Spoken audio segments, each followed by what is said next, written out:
Shalom. Vamos a continuar con la Parashat Vayhi, aliyá número 4. Vamos a comenzar con el capítulo 49, versículo 1 hasta el versículo 18. Llamó Jacob a sus hijos y dijo: reúnanse, que les referiré lo que les acontecerá en los días postreros.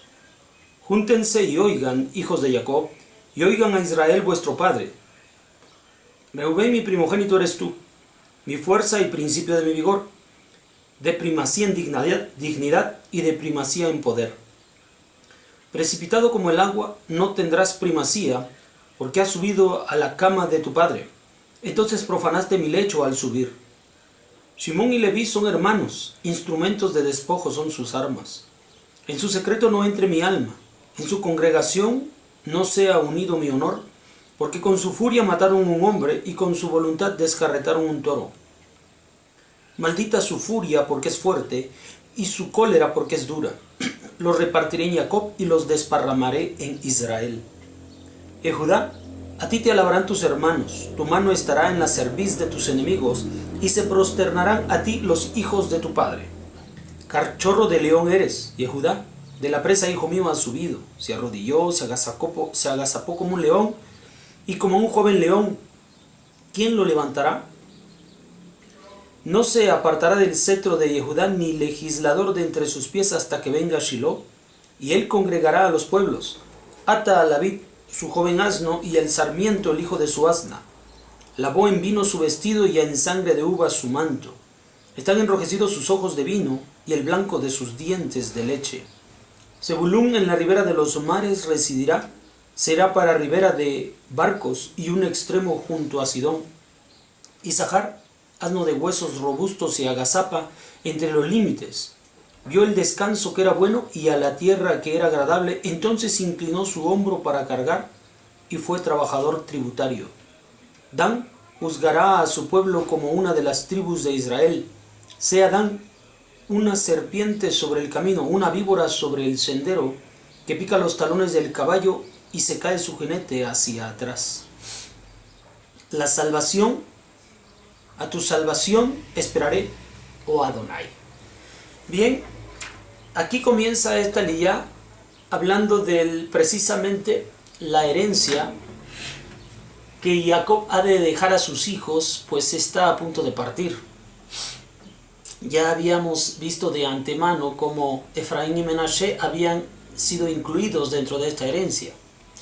Pero ahora Jacob hace llamar a todos sus hijos, a los 12 de ellos, para, tal como refiere la Torá, hacerles saber lo que sucederá en los tiempos postreros.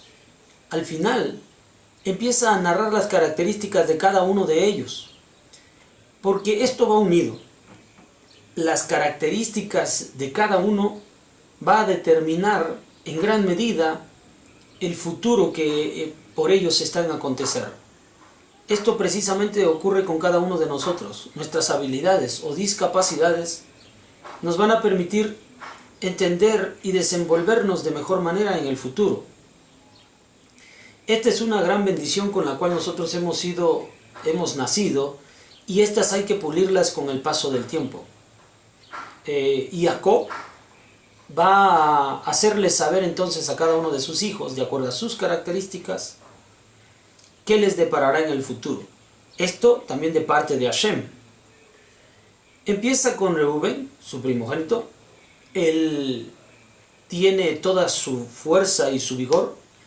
Se espera en él, está hecho, como puede decirse, en gran parecido con su padre Jacob, y él se desarrolla exactamente de esa forma. Él tiene primacía en dignidad, tiene primacía en fuerza y en poder, se desarrolla como su padre Jacob.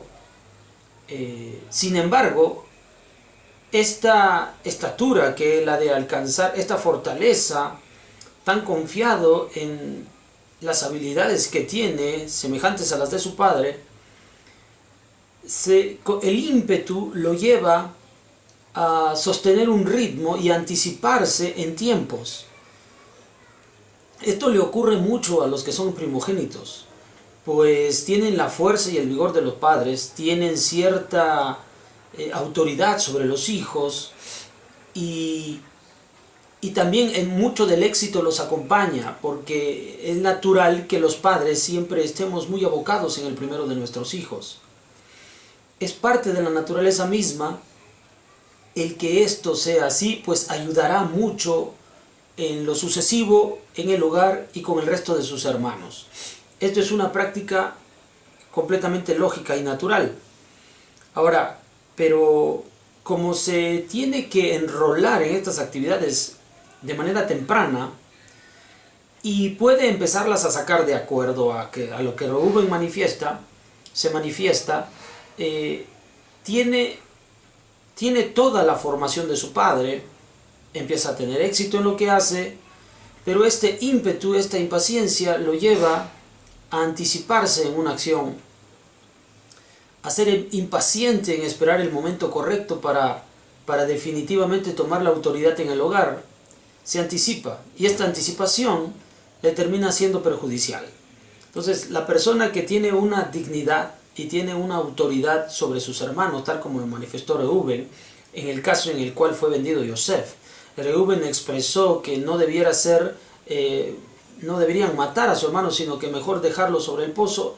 Él fue recibida, esa autoridad es reconocida por los demás hermanos. Entonces, como les decimos, Reuben tenía cierta autoridad. Esto finalmente lo lleva a encauzarse mal en el futuro.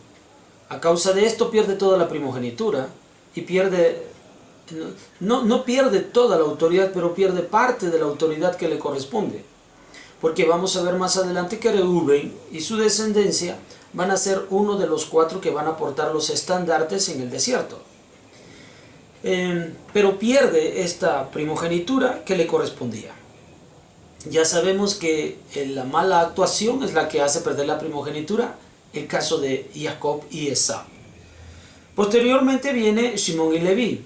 De ellos se expresa también que son muy impacientes, muy irascibles, y el castigo que sobre ellos viene a causa de esta situación es que si la unión de ambos, el ponerse de acuerdo para una situación tan difícil como fue la de terminar eliminando a los hombres de Shechem y realizar este tipo de actividades tan duras, se llevó a cabo por su unidad. Esta es la razón por la cual Jacob les hace saber que la mejor manera es mantenerlos separados. Y va a tener en separación tanto a Leví como a Shimón, van a mantenerse desintegrados e incluidos dentro de todo el pueblo, esparcidos dentro del pueblo. Porque de esta manera se debilitaría esa fuerza que es muy negativa en cada uno de ellos y esto sumaría el individualismo de cada uno. O sea, son mejores en forma individual que de forma colectiva. Dispersos en el pueblo, pueden ellos sacar lo mejor de sí. Y esto finalmente es lo que va a suceder con Shimón y Leví. Van a mantenerse aislados o dispersos en el resto del pueblo. Ya sabemos el caso de Leví y el caso de Shimón. Bueno, incluso Shimón llegó a quedar sin herencia, si no fuera porque Yehudá le va a dar parte del territorio del sur. Y el caso de Leví, sabemos que se queda sin herencia porque su herencia es Akadosh Baruj Hu, y ellos se van a encontrar en ciudades dispersas de refugio y en el servicio en el templo y en otras aldeas dentro o en las partes periféricas de las aldeas, de las ciudades que van a terminar siendo fundadas en la nación de Israel. Hasta aquí tenemos a ellos. Después viene Yehudá, el cuarto de los hijos de Lea. Yehudá va a quedar con la autoridad de la realeza, tal como lo expresa, en 2 etapas. Primero será un cachorro, y este cachorro se levantará y crecerá, atrapará una presa, rugirá, porque esto significa que ya creció, que ya está con la fortaleza necesaria para poder gobernar. Una vez que este gobierna, tendrá un gobierno en el cual confluirán todas, no solamente las tribus de Israel, sino que también las naciones del mundo confluirán gracias a alguien que estará y estará en el gobierno y descenderá directamente de Yehudá. Esto habla también de los tiempos de Shiloh. El Shiloh no es otro sino el Mashiach. Shiloh viene de la palabra Shilach, que significa el de placenta, que ha nacido de una placenta. Entonces decimos acerca de Shiloh que habrá un nacido que es el que gobernará y unificará a las tribus de Israel y que posteriormente traerá a las naciones del mundo también a su gobierno y a su dominio. Esto es lo que está determinado para Yehudá, el cuarto de los hijos de Jacob. Después de esto viene Zebulún. Zebulún, dice, es un marino, es alguien que estará sobre los mares, un excelente navegante y por lo tanto comerciante. En la antigüedad, hasta la fecha, en los puertos, en las ciudades portuarias, hay mucho comercio, por lo tanto hay mucha economía y es una vida agitada, una vida en torno al comercio, en torno a la economía. Esto es lo que va a favorecerse en la vida de Zebulún. Zebulún entonces se convertirá en comerciante. Es una persona que lleva y trae de una población a otra, de región en región. Él sale favorecido obviamente por el lugar al cual le va a tocar la herencia, pero sabe cómo usar la herencia. Después de esto viene Isahar, también su hermano, y ellos dos van a también tener una acción conjunta. En el caso de Isahar, dice el texto que él es un asno de huesos robustos, se agazapa entre los lirios, vio el descanso que era bueno y a la tierra que era agradable. Entonces inclinó su hombro para cargar y fue trabajador tributario. Bueno, Isahar, a diferencia de Zebulún, fue un hombre más pasivo, fue un hombre que prefirió más el estudio y la meditación. Por lo tanto, encontró que en el descanso había una plenitud de vida. Este descanso que habla obviamente del Shabbat, del descanso con Hashem, él prefiere este modo de vida que también le va a causar una supervivencia. Esta supervivencia se va a encontrar perfectamente unida con Zebulún, pues Zebulún aumenta en bienes, pero carece de tiempo para descansar y meditar. Isahar, mientras tanto, tiene mucho tiempo para la meditación y mucha tendencia para el aprendizaje, pero no tiene, eso le dificulta el tiempo para dedicarse a las cuestiones financieras. Como buenos hermanos, si en el caso de Shimón y de Leví, estar juntos les permitía o les facilitaba el poder actuar en contra de los demás, a Isahar y Zebulún esta unidad les favorecía, pues cada uno terminaba compartiendo lo que les sobraba al otro. Así que este acuerdo permitió que ellos estuvieran equilibrados delante de Hashem. Esto también nosotros debemos aprenderlo, pues hay ocasiones en que las facultades que Hashem ha entregado a cada uno de nosotros nos permite facilidades económicas y a otros nos permite facilidades en el estudio. Cuando unimos ambas, vamos a producir lo que estamos buscando, un equilibrio en nuestras vidas. A veces se hace necesario la ayuda del otro para poder alcanzar esos niveles. Y finalmente va a terminar con la vida de Dan, en esta ocasión, en esta aliyá número 4. Va a terminar con la vida de Dan.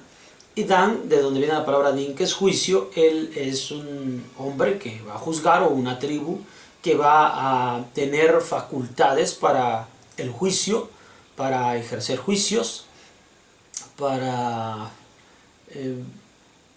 poder llevar a toda la nación de Israel por esta cuestión judicial, para poder mantener la paz y la organización de la nación de Israel como debe ser llevada socialmente, como debe ser gobernada una nación. Esta es la facilidad que tiene Dan. Bueno, lo que nosotros aprendemos, cada uno de nosotros tiene facultades distintas y tiene discapacidades. Cada uno de nosotros tiene tanto facultades como discapacidades. La mejor manera es que las hagamos contribuir a un bien común, que es el establecimiento de la nación de Israel y la difusión de la Torá, y que cuando nosotros hagamos esto, unidos con todos los demás, podremos formar la nación, que es la unidad que va a permitir que las naciones del mundo puedan alcanzar a conocer a Kadosh Baruj Hu. Esto nosotros debemos ponerlos entonces al servicio de todos y cada uno de los miembros del pueblo de Israel. Por lo tanto, saber que todos y cada uno de nosotros es diferente y que en esa diferencia nosotros vamos a alcanzar la unidad, pues no hay mejor cosa que esto. Shalom. Nos vemos para la quinta aliyá.